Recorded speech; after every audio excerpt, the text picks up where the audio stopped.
A number of people have mentioned it, and they very kindly passed it by as they did, so that we can treat it all at once. I think it is a very important issue and something that as lawyers we can learn something about the attitudes involved. Judge Melville, would you like to say something further about that issue first? Jury selection? Yes. Yes. I thought it was 9:15, but who am I?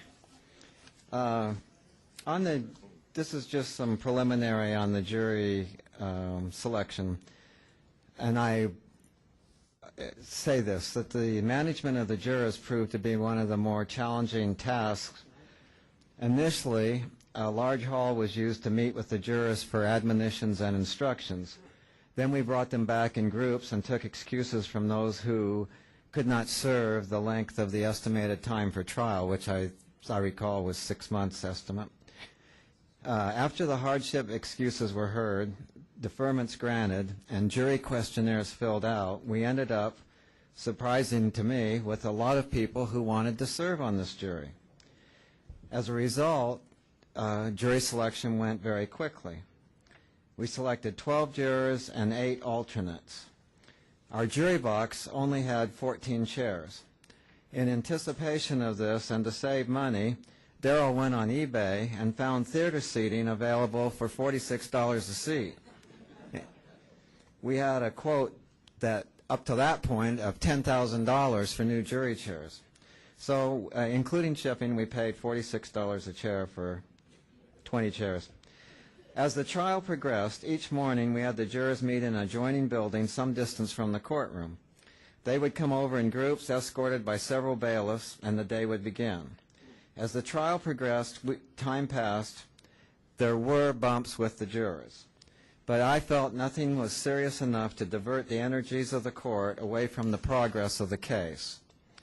Of course, there was an order that prevented the pictures being taken of the jurors, and their names were not revealed by the court. One day, a sheriff's deputy caught a photographer taking pictures of the jurors as they arrived at court. The camera was seized, the images were removed, and the photographer was banned from the court campus permanently. During deliberations, jurors complained of suspicious cars following them and flowers being delivered to their homes with invitations to be on television talk shows. Upon the completion of the trial, we provided a space at the courthouse for those jurors who were willing to talk to the media. It was our thought that they needed a safe place for their discussion if they cared to share those thoughts. They talked for over an hour. We also set up a safe place for them to talk to the TV program bookers if they desired. Again, I thought a little supervision at this juncture would go a long way. I'll turn it over to you. Thank you. Ron, from your point of view, and let's deal now with the lawyer's question, Tom and Ron. What were you looking for in a juror? How did you go about trying to find it? Voir dire, but that sort of thing. And how was your conduct in the courtroom affected by that juror? Did you do anything in the courtroom because of your anticipation of what the jurors might think? That sort of thing. Well, it is on. All right, you can hear me. I thought that I handled jury selection to a large extent the way I've been handling jury selection for the 25 preceding years that I've been trying cases. And I didn't do anything too terribly different. Of course, we did have questionnaires from each of the jurors that we had an opportunity to review. We had a jury selection expert. They had a jury selection expert. I doubt that I would do that again in the future. I don't think that I found it particularly helpful. What caused me a lot of concern at the very beginning, I went to that first day for challenges, the ones who couldn't be, and I watched the juries parade into the courtroom. And again, we were always concerned about the issue of celebrity. When you have somebody who's recognized as quite possibly the single most famous person in the world, certainly at the time, at the peak of his career, he was that way, and clearly the most recognizable person in the history of modern times in show business. That's what we were dealing with. We were concerned how we would respond to that. And I watched the jurors coming in as they were walking in the door. They would stop about 6 feet in when they would see Michael Jackson and just come to a complete halt and just look at him. There was nothing else that was going on in the courtroom at the time, and this entire panel was brought in. We went through the hardship challenges. It was expected it was going to be about a 6-month trial, and we, for the most part, Judge Melville, for the most part, excused anybody who got up there and said it is an undue hardship, a financial hardship. Well, immediately we lost anybody who had a business, anybody who ran a business, anybody who had an important position where they couldn't be away from their job for a period of 6 months. We lost all of the people who I like to put on juries generally, and who we were left with were people who were unemployed, underemployed, or retired to a large extent, or students. And that's the body of people who certainly should be represented on juries, but not necessarily as the majority or the entirety of the jury. So that was the big issue that we were dealing with, and once we started jury selection, we dealt with a great deal of what I thought to be inappropriate levity on the part of some of the jurors once they were in front of an audience filled with celebrities, many of whom on the jury knew many of whom in the audience, people like Greta Van Susteren or Dan Abrams, or many people who if you watch television news in the morning and the afternoon, you saw a lot of faces that you recognized. And it became difficult to deal with a lot of the people who were there who did not want to take that moment terribly seriously, and it became difficult for us. For me personally, it wasn't the kind of jury that I was used to selecting in Santa Barbara, wasn't the same level of education, wasn't the same level of professional accomplishment, and that ended up being a problem. During the course of the trial, afterward, we were able to determine that a few of the jurors had continued to read the newspaper in violation of the court's directives. During much of the trial, at least one of the jurors was negotiating a book deal during the trial. Had the verdict come back guilty, I suspect it would not have stood. It would have been reversed because of some of those actions. All of the jurors that day or the next day immediately got on a Learjet and flew to New York, where they participated in a number of different television shows and had an agent essentially representing in total. It was a difficult experience, as you can imagine. I never felt it was a jury that was the type of jury that I would have liked to have selected. Obviously, my fears were borne out. They did deliberate for 8 days. I'm not sure what they discussed for 8 days afterward, based on statements that they had made. But that's ultimately how the case was resolved, and those were the issues that we dealt with in jury selection. Tom? We had a jury consultant, and quite honestly, Susan, you and I talked a lot about her suggestions and rejected all of them. For example, she thought that women were going to be bad for us, particularly mothers. It's a molestation case. We decided women were our number one desire. We weren't worried about this molestation sort of affect closing people's minds. We felt Michael is a very eccentric artist. He appears different. He looks different. He's a creative spirit. We wanted people that were open to that. I've always felt that women, generally speaking, are much more open to that kind of behavior, that kind of aura, that kind of style about your life than many men who can be harshly judgmental very quickly. We wanted people that we thought were independent-minded. It was an intelligent jury. We had a civil engineer. We had a math teacher with a master's in math. We had a retired school principal with a master's in counseling. We had people with military experience. We had one woman that ran a local social services agency. It was a very intelligent jury. And I must say I disagree with Ron. Had it been a guilty verdict, they still would have been on a plane to New York to go to Good Morning America, or they just would have, in my opinion. It was a jury that I just had a feeling would be very open-minded. And I wanted people who were independent. I was under attack quite a bit for not seeking a change of venue by people in the Michael Jackson camp. And I had hung out in some bars and restaurants early and really discovered that Michael was not disliked in this community. A lot of people had a very decent impression of him. The allegations are horrific, let's face it. They're about the worst you can have. But I felt it was a very independent-minded community. I learned, as I said before, having never tried a case up there, I learned that that northern Santa Barbara County is somewhat different from south Santa Barbara County, that while the city of Santa Barbara is thought to be more liberal than, say, the city of Santa Maria, that people are supposed to be more conservative in that venue, they're also probably a lot more libertarian, meaning government, we respect you, we're good people, don't go too far in intruding in what we do. I had a feeling Michael was their celebrity in that county. He was not hated at all, and I didn't want to change the venue. Not only that, under the rules, I could have asked for some jurors to be shipped up from the city of Santa Barbara in the south, and I didn't do that because I felt that local jurors would think that was a vote of non-confidence. I was attacked for doing that as well by some people in our camp. I had great faith in the community, liked the community, thought it was filled with very decent, honorable people, strong-willed people, thought the jury would be fair, and I really think they were.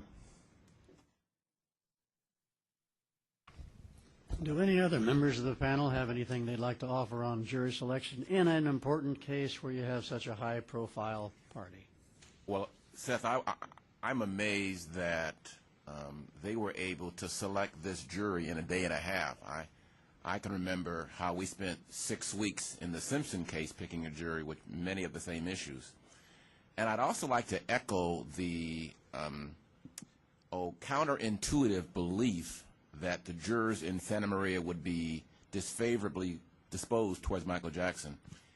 I know I represented him on and off for many years, and he had not just this criminal trial, but one and I think 2 other civil trials in the area, and he won both of those as well.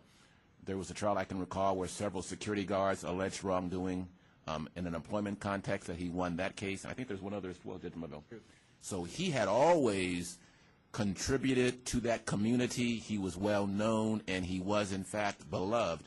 And oftentimes these kinds of cases takes a very strong, self-confident lawyer to do well, because you are always the subject of slings and arrows by many who may not have your temerity or have your confidence. And it's really a testament to Tom and to Susan what they were able to do, because I can appreciate some of the slings and arrows that were headed their way. I heard some of them myself on the QT, and that they were able to generate this result is a testament to their ability as lawyers.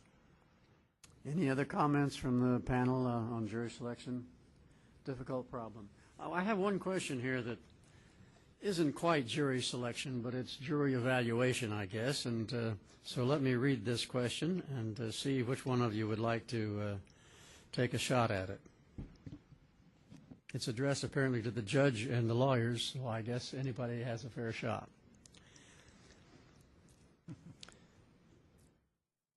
Do you think that there might have been a different result if the trial had occurred in a different venue, such as Los Angeles? Tom can't very well say that he's interested in that after his speech, but who would like to respond to that? I don't think it was so much the venue, if you're talking about the second case. I think it was more, I think Tom alluded to it, I think it's a totally different lawsuit if you could keep the mother out of the case. The mother, in both cases, the parents are complicit in these things. And the natural instinct of people in these kinds of cases is to, how could the parents let something like this happen? When you bring these cases of false imprisonment, and Jackson's got he's kidnapping them, and then they're going back to Neverland, and you just keep broadening the case, you are playing right into the defendant's game. If you file one count of sexual molestation, and that's what occurred, if it occurred, I don't know what happened, but if it occurred, then you have a much better chance to get a conviction. There's less to fight about. And I think those are significant things, and it's no different than in a rape case. If it's any sexual molestation case, whether it's rape or it's Michael Jackson or it is highly emotional, there is a lot that's going on in victims and about their willingness to testify. I mean, I heard Tom and say, for example, that he was all ready to go after the boy because he took $20 million and he didn't go through a criminal trial. I mean, so I understand him going to go after him as a defense lawyer. If I was where he was, I would have done the same thing. That's what you're going to do. But the truth is, there's real. See, God is watching. The truth is that these are real victims. These are real people. I don't know what happened, and I'm not saying what happened because I wasn't there. But these are real people. There are real women who have to decide whether they're going to let a good lawyer like Tom cross-examine them when they say his client raped somebody. This boy who didn't come back, who was outside the jurisdiction, had real issues to decide. He was living anonymously. He never, from age 13 to 30, never, ever was involved with the press, never gave an interview with the press, went to college, was living a secret, private life. And was he going to come back to Santa Maria and let you argue with him about why he didn't go to the police at this stage in his life? You may think you have all this evidence, but that's real moral issues these people have to decide for themselves. It's easy for me to say you ought to do it, stand up, you owe it to all the other people. But in reality, it's their lives, and there's a lot at stake. And we as lawyers sometimes, we know all the moves to cross-examine someone, and we all do it, and that's our job. But there are a lot of people's lives that hold in the balance. And I don't think in any charged sexual molestation case, which is now in the media, just compounds all the problems that everybody faces in ones that don't get in the press. Seth, I think that there probably would have been a difference had the matter been tried in Los Angeles, because I think he would have been afforded the opportunity to have a more diverse jury than he would have had in Santa Barbara. I'm the only African-American lawyer that is up on this panel, and I've been practicing law both in criminal and civil courts in Los Angeles for the last 30 years. And I factor in race in everything that I do as a lawyer in Los Angeles. Like it or not, it is a reality that I have to face to my peril if I ignore it.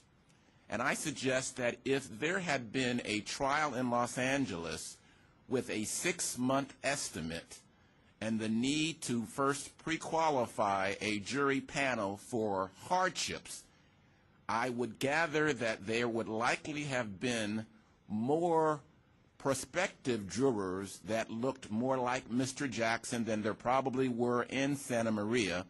And by that token, there would probably have been a healthier cynicism to some of the police-based attacks, and there probably would have been a greater resonance, if that's possible, to some of Tom's cross-examinations that drew questions into some of the motives of many of the prosecution witnesses.